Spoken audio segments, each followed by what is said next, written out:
नमस्कार। गंगा नदी आखिर क्यों इतनी पवित्र मानी जाती है? इसके पीछे एक बहुत ही दिलचस्प और प्राचीन कहानी है। आज हम उसी कहानी की गहराइयों में उतरेंगे और जानेंगे कि कैसे ये दिव्य नदी स्वर्ग से धरती पर आई।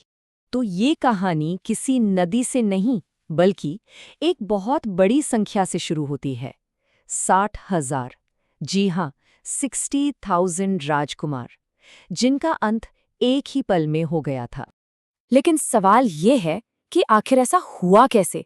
ये सब एक बहुत बड़ी गलतफहमी का नतीजा था। एक ऐसा श्राप जिससे सब कुछ बदल गया।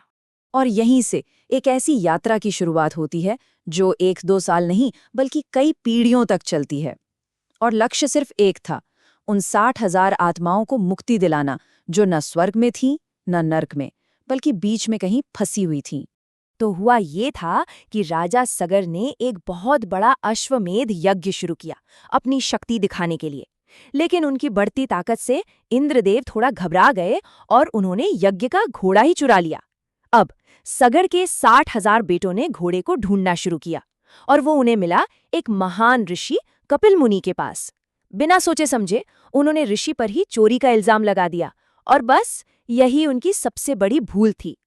हजारों साल की तपस्या से जागे ऋषि ने गुस्से में जैसे ही अपनी आंखें खोली, एक ही नजर में सारे के सारे 60,000 राजकुमार वहीं भस्म हो गए। देखिए, ऋषि के क्रोध की अग्नि ने सिर्फ उनके शरीर को ही नहीं जलाया था, बल्कि उनकी आत्माओं को भी एक अजीब सी स्थिति में फंसा दिया था। उन्हें मुक्ति नहीं मिल पा रही थी, वो बस अधर में लटक कर रह गई थीं। तो अब सवाल था कि इन आत्माओं को मुक्ति कैसे मिलेगी? कपिल मुनि ने ही इसका रास्ता बताया। उन्होंने कहा कि सिर्फ एक ही चीज है जो इस राख को पवित्र कर सकती है, और वो है स्वर्ग में बहने वाली नदी गंगा का जल। अब सोचिए, एक स्वर्गीय नदी को धरती पर लाना, ये तो लगभग नामुमकिन सा काम था। और हुआ भी यही। कई पीढ़ियां गुजर गईं, लेकिन कोई ये काम नहीं कर पाया। फिर आए एक ऐसे वंशज जिन्होंने इस नामुमकिन से लगने वाले काम को ही अपने जीवन का मकसद बना लिया। उन्होंने ठान लिया कि वो कर दिखाएंगे जो उनके पूर्वज नहीं कर सके। ये काम वाकई बहुत मुश्किल था।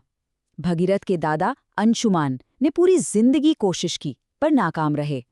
फिर उनके पिता दिलीप ने भी अपना पूरा जीवन तपस्या में लगा दिया, पर वो भी सफल नहीं हो पाए। लेकिन अपने पूर्वजों की इस असफलता को देखकर भगीरथ का इरादा और भी पक्का हो गया। उन्होंने अपना राजपाट सब छोड़ दिया और एक ऐसी तपस्या शुरू की जो पहले कभी किसी ने नहीं की थी।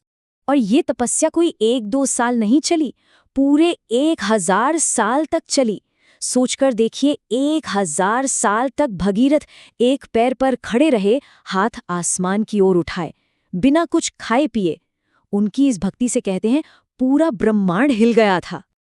आखिरकार उनकी तपस्या सफल हुई। भगवान ब्रह्मा प्रसन्न हुए और उन्होंने गंगा को धरती पर भेजने की बात मान ली। लेकिन कहानी में एक और मोड़ आ गया। इस वरदान के साथ एक बहुत बड़ा खतरा भी जुड़ा हुआ था। ब्रह्मा जी ने बताया कि गंगा का वेग, उनकी शक्ति इतनी ज्यादा है कि अगर वो सीधे स्वर्ग से धरती पर गिरीं तो पूरी पृथ्वी ही नष्ट हो जाएगी। मतलब, जिस धरती को बचाने के लिए गंगा को लाया जा रहा था, वही धरती उनके आने से तबाह हो जाती। तो अब सवाल ये था कि भला कौन है जो एक दिव्य नदी के इतने भयंकर वेग को संभाल सकता था? पूरे ब्रह्मांड में इसका जवाब सिर्फ एक ही था, भगवान शिव। और बस भगीरथ ने एक बार फिर से अपनी तपस्या शुरू कर दी, इस बार भगवान शिव को प्रसन्न करने के लिए। और अब हम कहानी के सबसे रोमांचक हिस्से पर पहुंचते हैं, जहां एक तरफ है गंगा की बेगाम विनाशकारी शक्ति और दूसरी तरफ है भगवान शिव की असीम शांति। जब गंगा को पता चला कि उन्हें धरती पर जाना होगा, तो उन्हें अपने वेग पर बहुत अभिमान हुआ। वो पूरे प्रलयंकारी बल के साथ नीचे उतरी। उनका इरादा था कि वो सब कुछ अपने साथ बहा ले जाएंगी।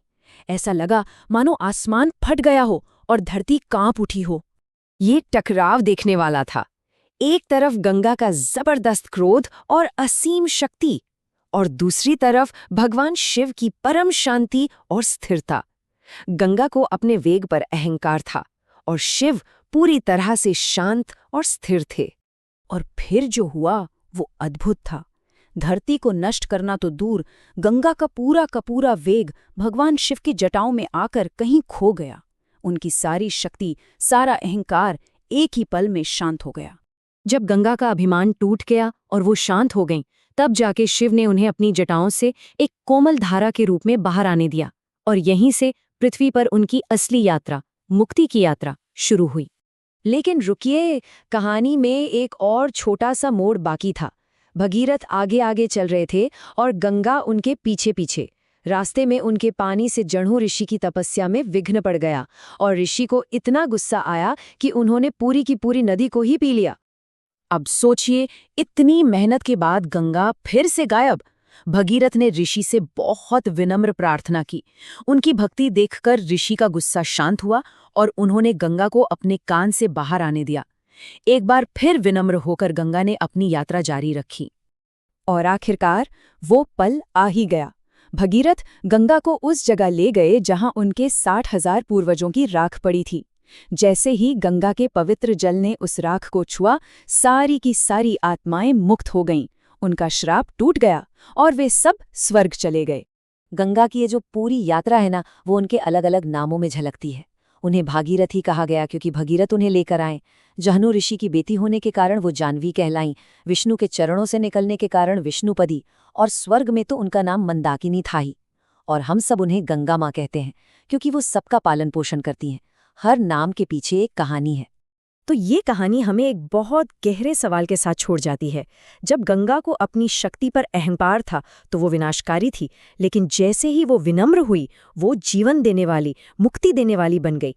तो क्या इसका मतलब ये है कि असली ताकत विनम्रता में ही है? इस पर सोचिएगा जरूर।